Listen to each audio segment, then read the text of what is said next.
Pleased to say that Liz is with us this morning. Liz Kendall, Labour MP for Leicester West, Shadow Work and Pensions Secretary. Good to see you. Thanks for taking the time to join us this morning. What would you say to George Galloway if you see him in the tea room? I won't say anything to him. But what I'll be thinking is that at the next general election, Labour is going to put forward a candidate. We're going to fight to win back Rochdale and give them a candidate who is focused on the issues that matter to them, deeply matter to them, with a proper plan to get this country back on the right track. So you'll ignore him? Oh, I wouldn't speak to him. Labour has to accept responsibility for George Galloway being an MP. I am really sorry to the people of Rochdale that we didn't have a candidate that we could put forward at this by-election. But we will, at the next general election, we will have a candidate who will fight day and night for them and for their futures and the future of this country. That is my promise. That is my promise to the people of Rochdale. How concerned are you that you might have lost Rochdale even if you had had a candidate? We lost Rochdale because we didn't have a Labour candidate that we were out there fighting and campaigning for. But you know, Kate, after all the years I've been involved in politics, I have never taken any group of support or any voter for granted, because what I have seen is how things can change. You have to work day and night to convince people who voted for you all their lives and people who have never voted for you, every single vote. And I think this next election will be a real fight, and we're determined to put forward our positive offer about how to build a better Britain for the future. How concerned are you about allegations of intimidation from Galloway's team?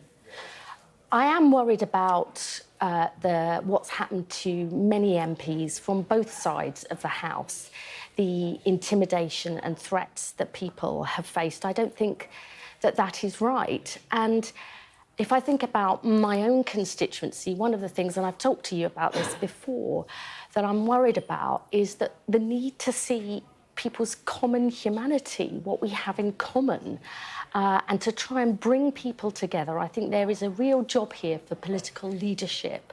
And when I see Keir Starmer putting that message forward about what we have in common, that is really, really important for the future. Yeah, I'm talking particularly about George Galloway, if I may press you on that point, and suggestions that his supporters were intimidating other candidates. I think any intimidation is wrong. You know, you can have disagreements. I have them all the time, but you can do that in a way that isn't bullying, that isn't threatening, and doesn't have intimidation involved. I think that that is wrong. We need to be able to have robust debate in this country without people feeling that their safety or the safety of their families is under threat. Looks like the cat that's got the cream there, doesn't he? Now, did the Prime Minister's speech inflame tensions, do you think, on Friday? I think the point that he was raising about the need for unity and that intimidation and threatening behaviour is wrong. You know, I mean, I've heard it in my own constituency, people who've been really worried about what's happening in the country, the fears that they have.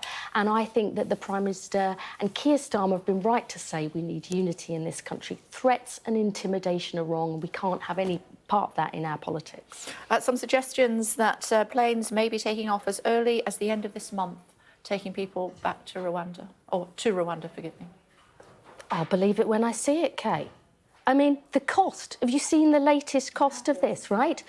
You know, you would save money if you sent people to France, put them up in the Ritz, in the Paris Ritz for 4 years. You'd save money compared to this government. So, you know, forgive me, with all their rhetoric, I'll believe it when I see it. OK, tell me about Labour's plans to help young people find work.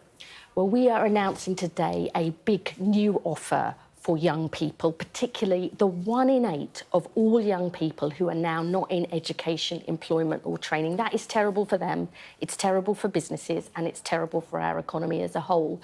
So alongside our plans to create more good jobs in every part of the country and make work pay, we're going to be offering mental health support in every school to stop those problems taking hold when people are young, 1,000 new careers advisors and good work experience, specialist employment advisors too, and also crucially the chance to get new skills. We've seen under the Conservatives a failed apprenticeship levy. Apprenticeship starts for young people dropping by a third. That's not good for them and it's not good for the country. So we're saying this is our offer. We value you, we will invest in you, and we want to get Britain working again.